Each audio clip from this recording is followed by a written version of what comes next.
Mindy Grossman has spent her professional life thinking about what we want to buy and how we want to feel.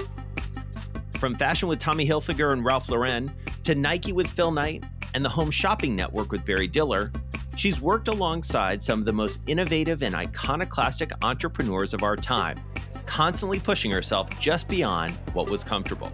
I don't believe I've truly been 100% ready for any job I've ever taken. Now she's got arguably her biggest job and the biggest challenge of her career. Weight Watchers, which Grossman has rebranded WW, is more than a company. It's a way of life, a state of mind, and maybe exactly the sort of tricky, messy, human-focused endeavor she's been preparing for all along. Adding to those challenges, in the past year she's faced a global pandemic and some harsh criticism over some of her decisions. I spoke with Mindy to find out what a career squarely focused on bringing your true feelings and experiences can tell us about the changing role of the modern leader. I think too many women have felt that they don't put themselves out there because they have to wait to be perfect.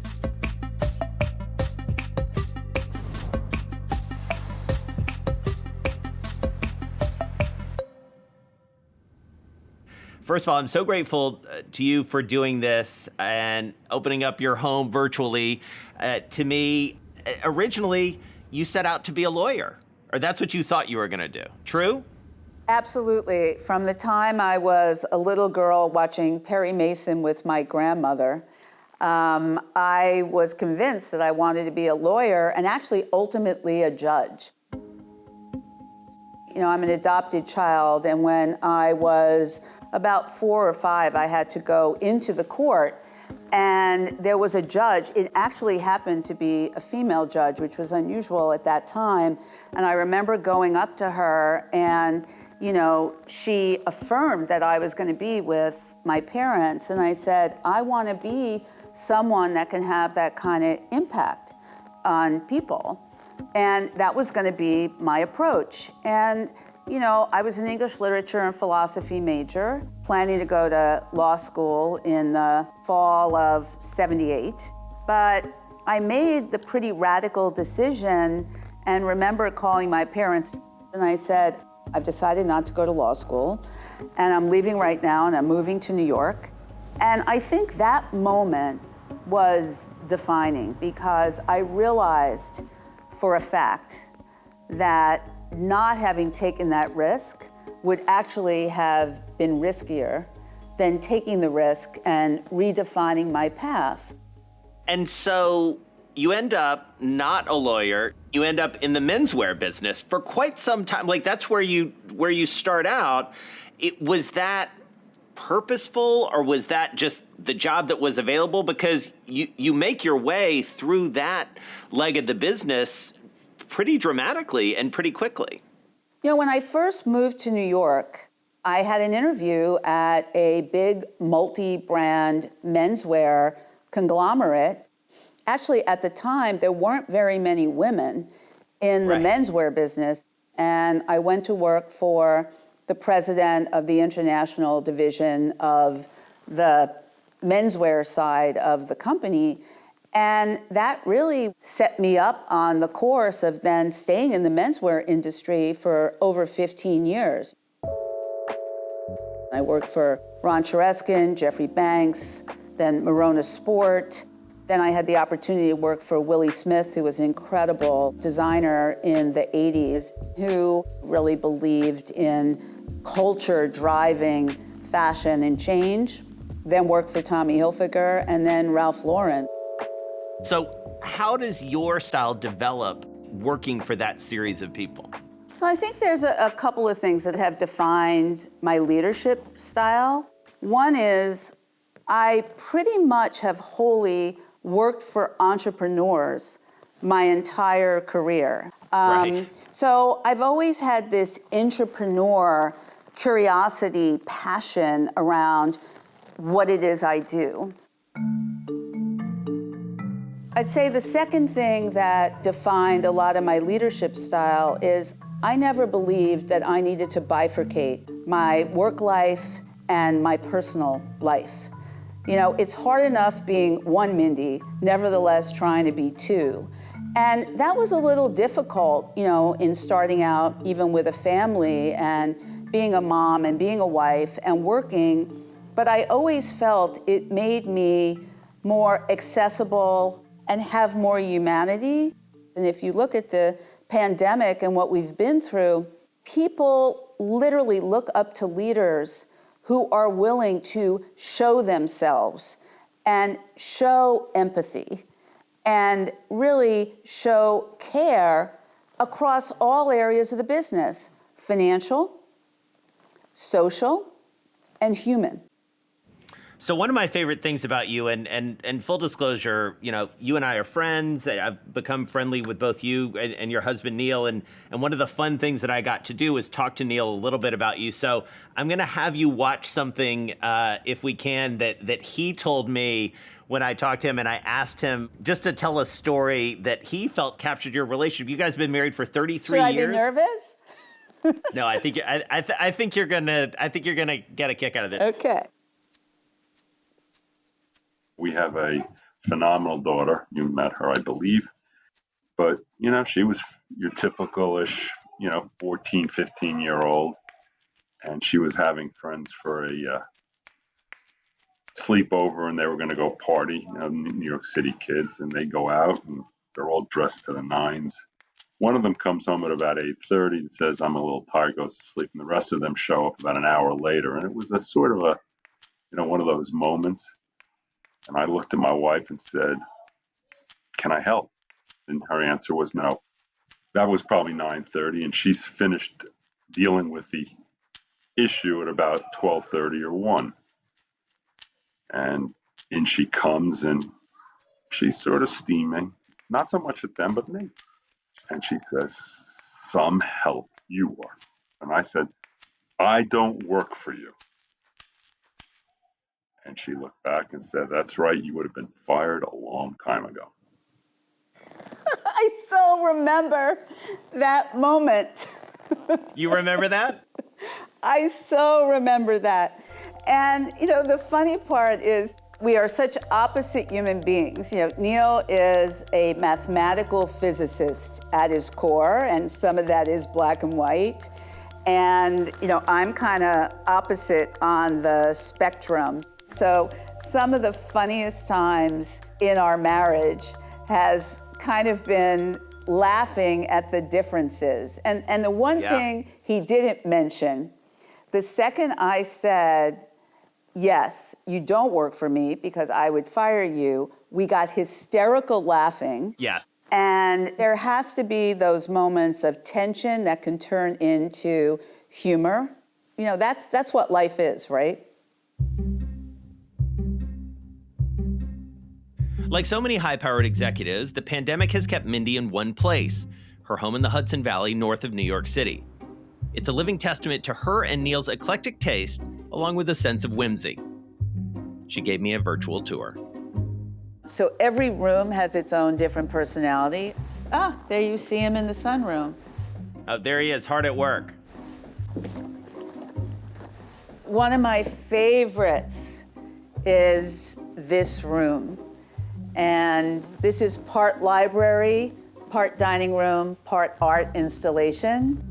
If I go around, there's Marilyn, Salvador Dali, Marie Antoinette, Mick Jagger, Einstein, Frida Kahlo, Audrey Hepburn, and Abraham Lincoln.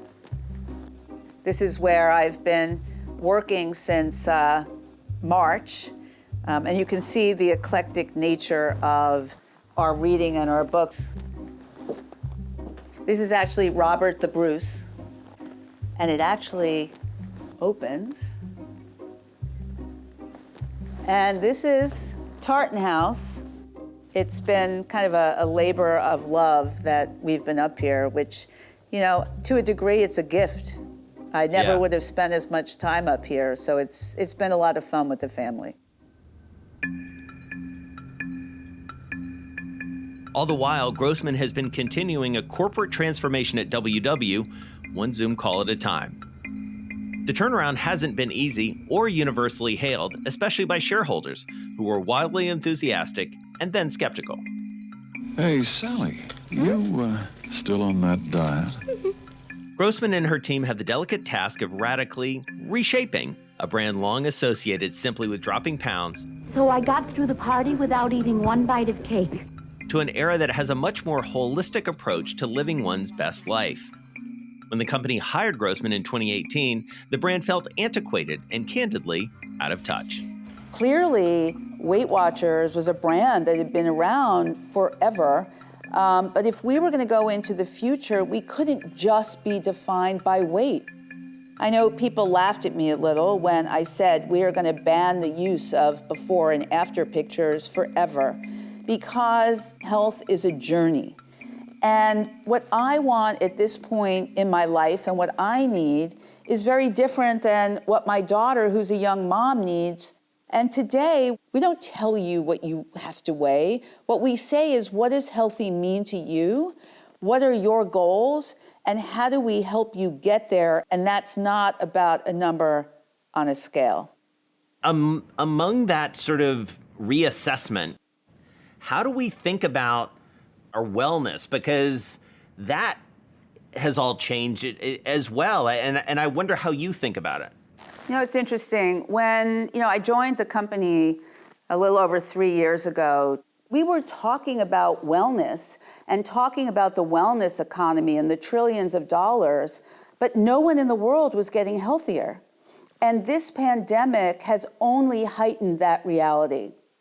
And wellness has absolutely gone from being a luxury to a necessity, especially if you look at COVID and the leading indicators and cause of death around obesity and diabetes. I'd say the second thing that is critical today, the trust factor around brands has really heightened. There's so much misinformation out there. And if you can be that trusted brand and that partner for people, that is a significant opportunity.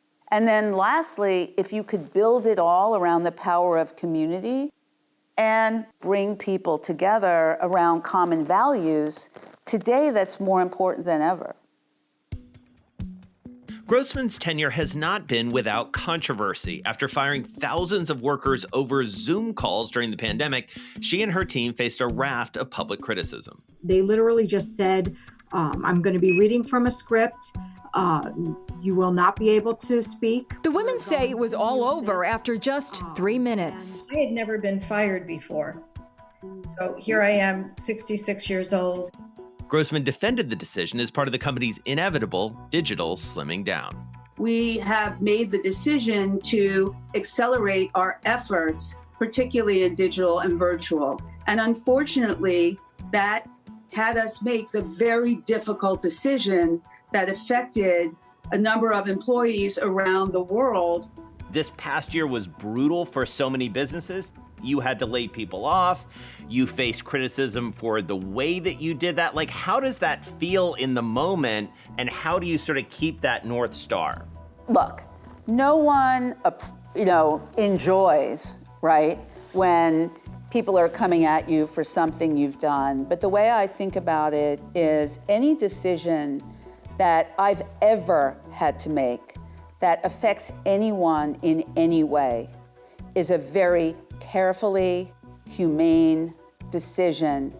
We came into the year with the greatest momentum the company's ever had. And then the world shifted.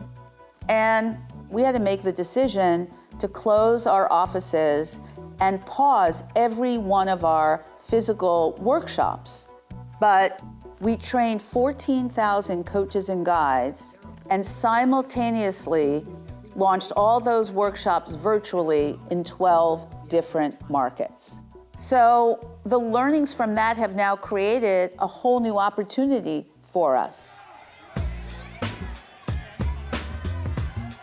Grossman had a not-so-secret weapon to deploy when it came to WW, Oprah. The woman who taught the world how to feel and has publicly struggled with her own weight took a stake in Weight Watchers in 2015 and became an ambassador and board member. hanging out with Oprah all the time is probably most people's wildest dream. But also, I would think, at least this is me talking, I'd be a little intimidated. How do you manage a relationship with Oprah and sort of get the best that you can out of yourself and out of Oprah? One thing you have to know about Oprah, she is so diligent and specific about what she will do and what she won't do. And it's the things that you say no to, right, that actually really define you. So anything she does is purposeful. And what I realized is that we both saw the same opportunity for this brand that had actually been transforming lives for so many years, but now in a new generation, we could be so much more.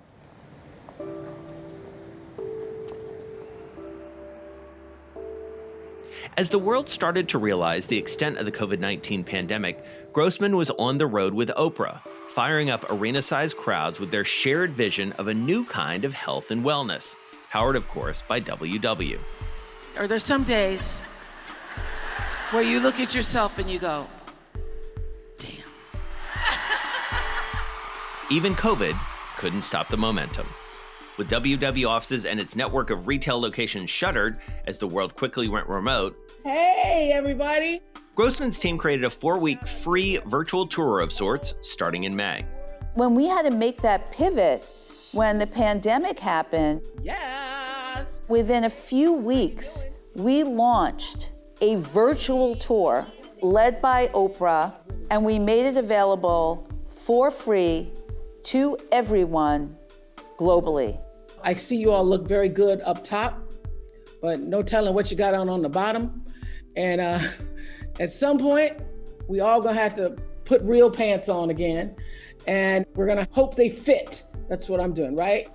So speaking of board members, Mindy, one of the other people I was able to catch up with was Julie Rice, who I know has become a friend of yours of late, but that wasn't always the case. And so I actually asked her how you guys met originally. So I want you to check this out.